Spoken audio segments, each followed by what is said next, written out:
شروع اللہ کے بابرکت نام سے جو بڑا مہربان اور نہایت رحم فرمانے والا ہے۔ آج ہم سورہ رات آیت نمبر 28 کا ترجمہ اور اس کی تفسیر پڑھیں گے۔ اللہ تعالیٰ فرماتے ہیں، وہ لوگ جو ایمان لائے اور ان کے دل اللہ کے ذکر سے مطمئن ہوتے ہیں، جان لو اللہ ہی کے ذکر سے ان کے دلوں کو اطمینان نصیب ہوتا ہے۔ اس کی تفسیر اب اس طرح شروع کرتے ہیں۔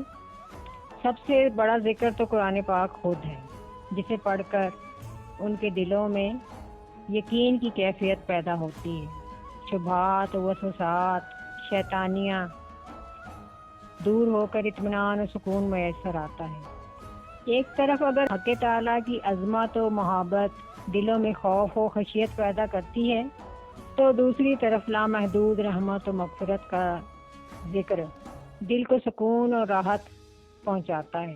غرض ان کا دل ہر طرف سے ٹوٹ کر ایک اللہ کی رحمت کی طرف جم جاتا ہے، اور ذکر اللہ کا نور ان کے دلوں سے ہر طرح کی دنیاوی وحشت اور گھبراہٹ کو دور کر دیتا ہے، یعنی دولت، حکومت، منصب، جاگیر یا فرمائشی نشانات کا دیکھ لینا۔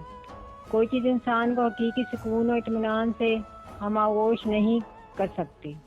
صرف یاد الہی سے جو تعلق اللہ سے جوڑتا ہے، وہ تعلق ہی ہے جو دلوں کے اضطراب و وحشت کو دور کر سکتا ہے۔